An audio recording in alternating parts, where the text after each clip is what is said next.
were engaged during the same period, but then like he got married on almost the exact same time that my fiance left me. But his wife's a lot prettier than that. Some of y'all met that girl. Yeah, it's a good thing she left, because Jesus Christ. I'm better off from the lesbian from the army. Let's face it. So, yeah, and he's going to be performing my birthday show in about 2 weeks. 2 weeks and 1 day. Yeah, fuck yeah. So we'll be over in Avondale together. But yeah, try not to steal him away from you. She's right here. She might hurt you. Please welcome Robbie Cherry.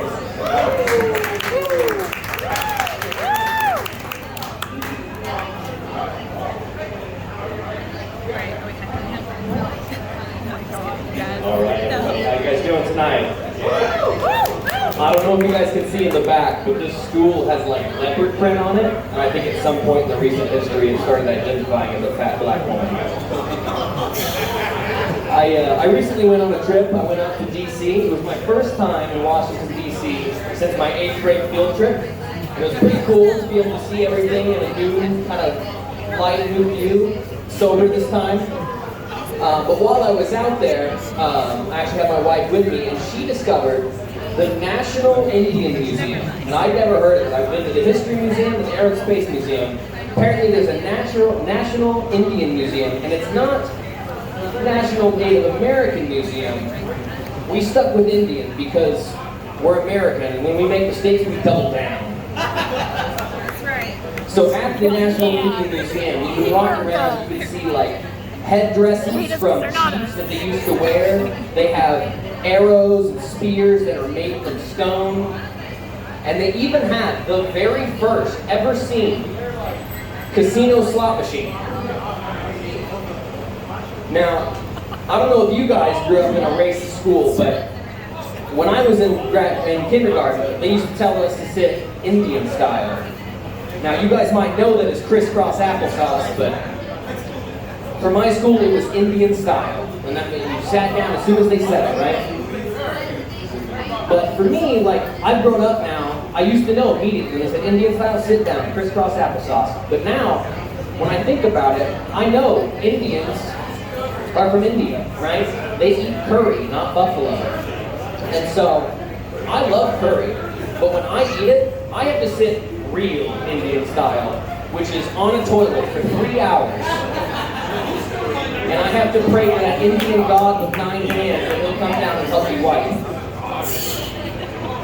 Now, during the pandemic, I don't know if you guys heard about it, but India and China almost went to war, which would have been insane because they are the 2 most populated countries on the planet.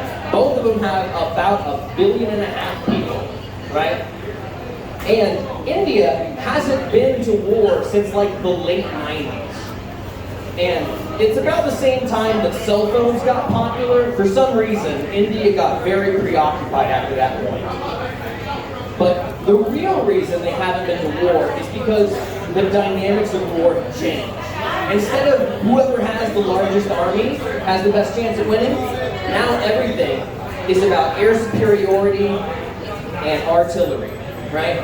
So there are 1.5 billion people mean nothing when you hear, yeah, we've got a group of insurgents about 9 clicks away.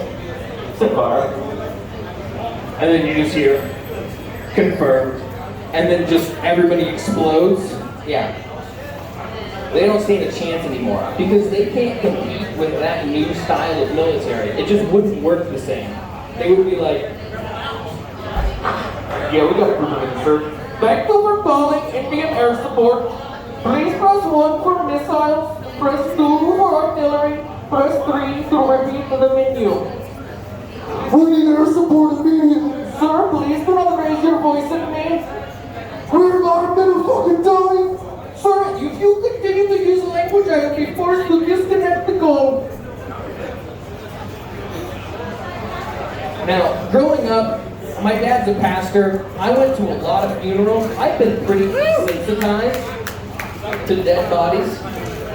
Between having a pastor for a dad and modern media, it's just out the window. Dead bodies do nothing for me anymore. I barely even get an erection anymore.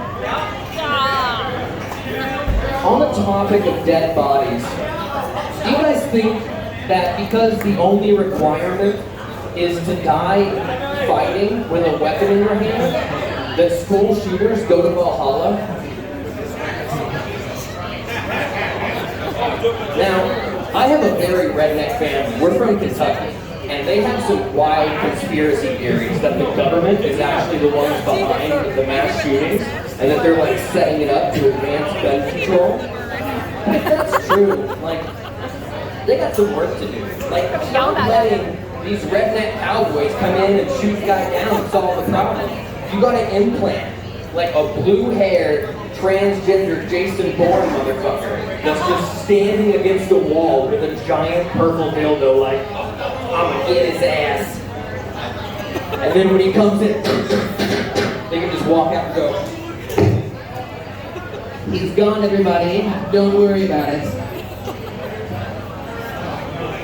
Speaking of rednecks, did you guys see that Chevy ran their NASCAR in Europe's like most prestigious race, the 24-hour Le Mans?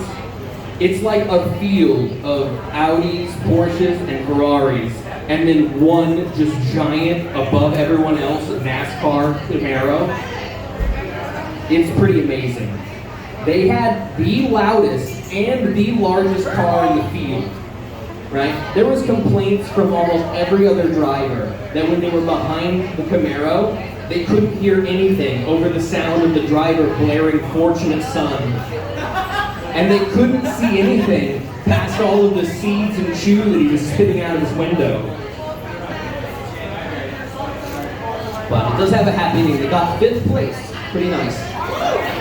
In more exhilarating sports news, they have finally caught the Grandmaster chess cheater. I know you guys were on the edge of your seats waiting to hear about that one. But they finally caught him, and the way he was cheating was amazing, right? This man was fucking dedicated, right? He was using Morse code communicated to him through a secret, inserted, vibrating butt plug. This man was sitting at a table with a straight face, trying to I'm gonna go knight e6. And then he had to wait for the guy to play again. For 48 moves. 2 hours of edging. Until finally he could go checkmate. Now, that is the most impressive and intuitive way of cheating I've ever seen in my life, right? It blows out of the water the hitting a trash can with a stick that the Astros were doing to communicate fastballs. Insane. But I do have a pitch now for the Astros GM. Really help them put the ass in Astros. Could you imagine seeing a guy standing in the batter's box? Fastball. Come on, you can't run with the butt plug. Like, nobody can do it. Well, maybe the Oakland Athletics, but they've got a whole other thing going on right now. Right? They actually have the lowest ticket sales in like 2 decades for this team. And they're actually thinking about following the Oakland Raiders to Las Vegas. Right? That's not their only plan. They can also toss around accepting EBT for tickets. And if they do that, they could make a sequel to Moneyball and call it Stimmy Ball. And this time, instead of Jason Giambi being worth 3 players, he'd be worth like 3 packs of meatballs.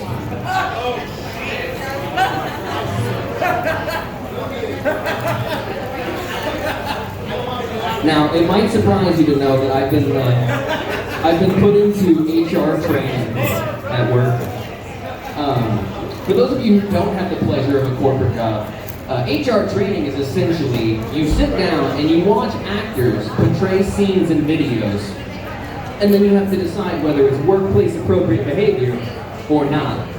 And about after 3 hours of watching these videos and going, yes, no, yes, no, yes, no, I went up to my boss and I was like, how long is this training module? And he's like, oh, it just asks you questions until you get one right.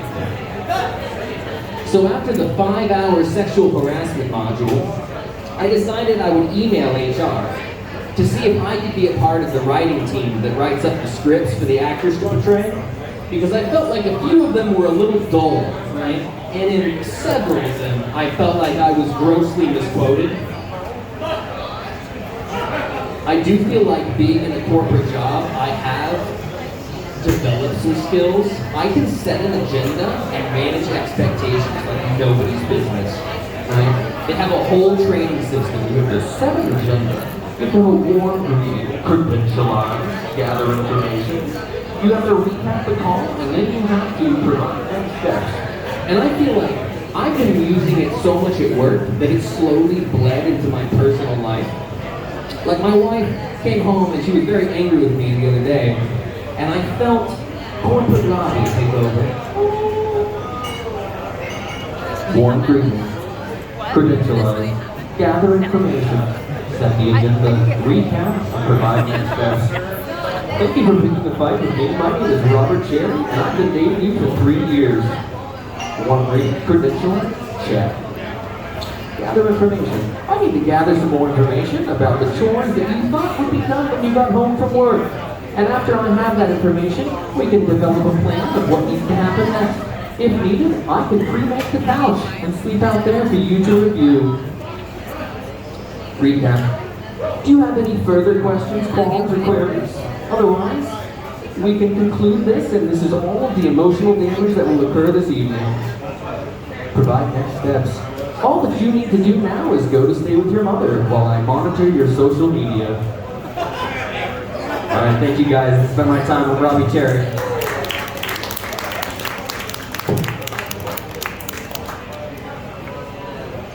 Robbie Cherry, everybody.